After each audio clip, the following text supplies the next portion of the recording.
السلام علیکم. میرا ایک چھوٹا سا ہی سوال ہے.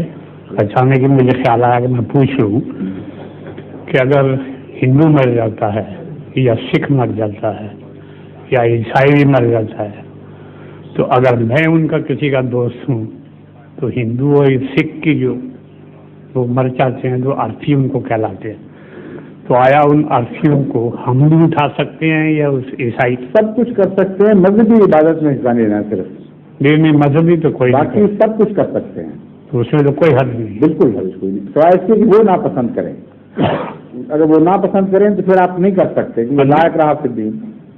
نہیں وہ تو ٹھیک ہے، لیکن یہ بات تھی پوچھنے کی کیا ہے ہم اگر ہر بات کندھا دیں تو ہمیں کوئی حرج تو نہیں. ہاں، اسلام تو اتنا عظیم الشان مذہب ہے کہ اگر اسلام کو اس وقت تک رکھا جائے، اسلام کو سمجھنے کے لیے رسول کریم صلی اللہ علیہ وسلم کے زمانے تک سمجھنے کے لیے اس کو رکھا جائے تو کوئی بھی ابہام، کوئی بھی غلطی، کسی قسم کا ظلم اسلام کے نام پر منسوب ہو ہی نہیں سکتا.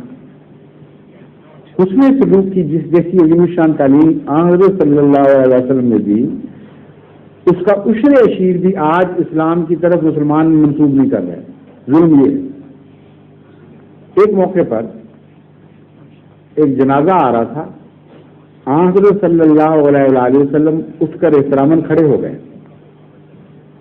صحابہ نے عرض کیا یا رسول اللہ یہ یہودیہ کا جنازہ ہے، اور آپ یاد رکھیں کہ یہودیہ ہی تھی وہ وبا جس نے زہر دیا تھا رسول کریم صلی اللہ علیہ وسلم کو. یہ ضروری وہی ہو، لیکن یہودیوں کا یہ رخ تھا، آپ کے یہ آپ سے سلوک تھا.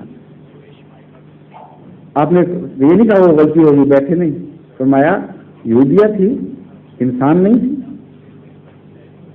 انسان کا حق ہے کہ اس کی میت کی عزت کی جائے. اس تعلیم کے بعد آپ مجھے بتائیں کہ باقی کیا رہ جاتا ہے؟ پھر مردے اکھاڑ کے پھینکنا، ذلیل کرنا، جنازوں پر پتھراؤ کرنا کہ ہمارے قریب بھی نہ لے کے جاؤ اور ناپاک ہو جائیں گے، اس کا کوئی بھی جواب باقی رہ جاتا ہے اسلامی تعلیم میں. اس لیے ہندو ہو یا سکھ ہو، یہودی سے زیادہ، اس یہودی سے زیادہ آپ سے دور نہیں ہو سکتا جو رسول اللہ صلی اللہ علیہ وسلم کے زمانے کا یہودی تھا، جو آپ کا دشمن، اول ترین دشمن تھا.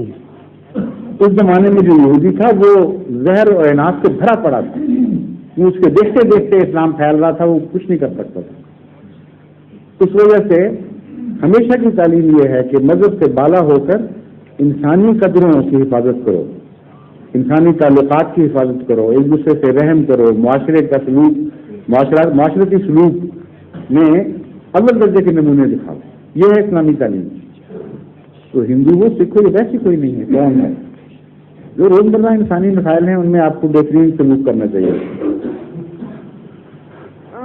بہت بہتر، بہت بہت شکریہ آپ. ظہور مہر